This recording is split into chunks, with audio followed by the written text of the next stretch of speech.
Bismillahirrahmanirrahim. Assalamualaikum warahmatullahi wabarakatuh. Perkenalkan, nama saya Nur Hanifah, kelas 4E dengan NIM 1909339 dengan absen 23. Akan menjelaskan beberapa perkembangan menurut Pak Lahli untuk memenuhi mata kuliah perkembangan peserta didik. Saya akan menjelaskan tentang perkembangan menurut Erik Erikson. Nah, di sini ada biografi Erik Erikson.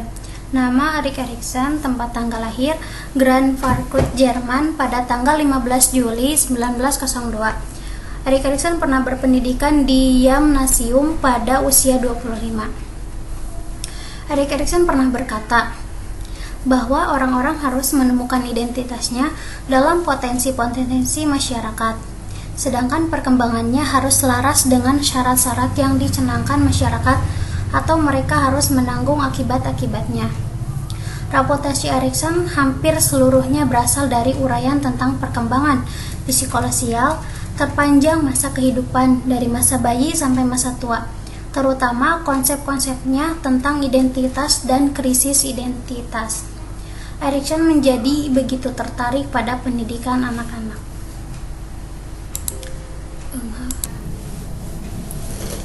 Terus di sini ada tahap-tahap perkembangan menurut Erik Erikson.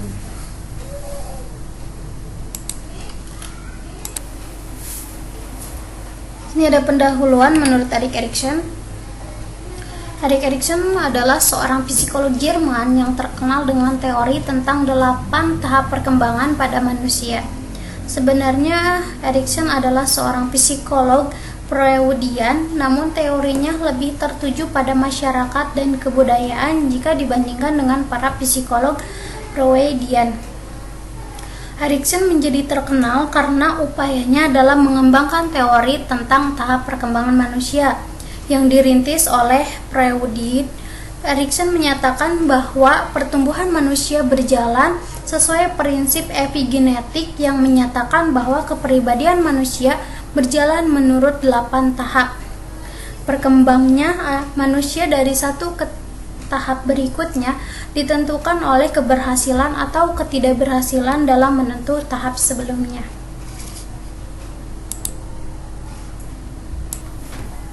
Di sini ada rumusan atau beberapa tahap-tahap perkembangan menurut Erik Erikson. Di sini ada 8 tahap. Yang pertama itu bayi dari 0 sampai 1 tahun. Erik Erikson menjelaskan bahwa bayi dari 0 sampai 1 tahun ini adalah perkembangan atau aktivitasnya itu tergantung kepada ibunya atau kepengurusnya gitu. Karena anak dari 0 sampai 1 tahun ini akan dapat berhasil atau dapat berhasil berkembang ditentukan oleh kepengurusan ibunya gitu. Nah, yang kedua itu ada balita dari 2 sampai 3 tahun.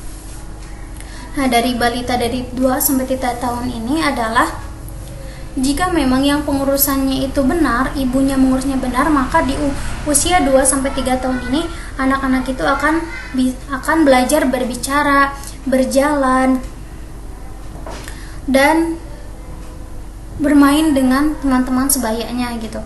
Nah, yang ketiga itu ada prasekolah dari umur 3 sampai 6 tahun.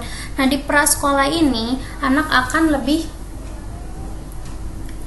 aktif gitu. Yang pertama aktifnya itu dalam segi belajar, menambah kosakata lebih banyak lagi, mencari teman dengan sebayanya lebih banyak lagi, dan akan belajar dengan sungguh-sungguh di umur seperti itu, di umur yang 3 sampai 6 tahun.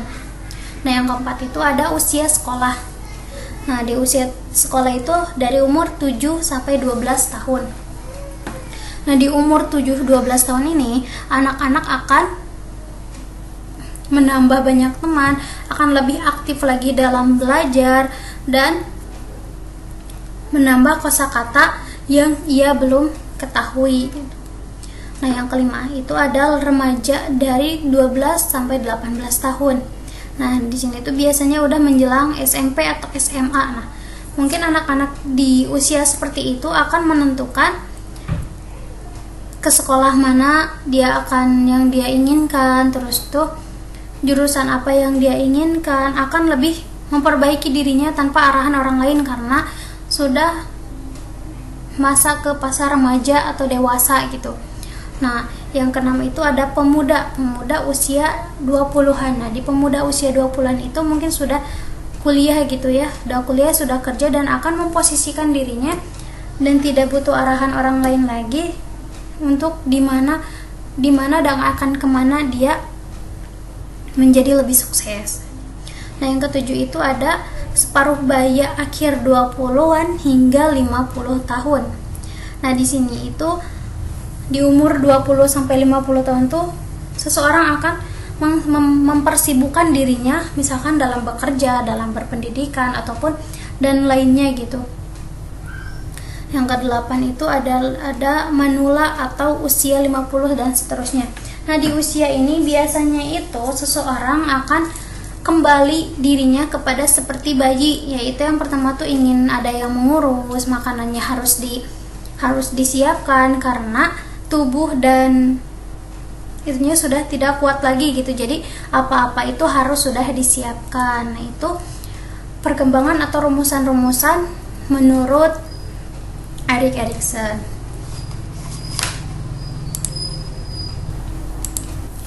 Nah, mungkin itu yang dapat saya jelaskan dari perkembangan atau tahap-tahap dari Erik Erikson. Mungkin cukup sekian dari saya. Wassalamualaikum warahmatullahi wabarakatuh.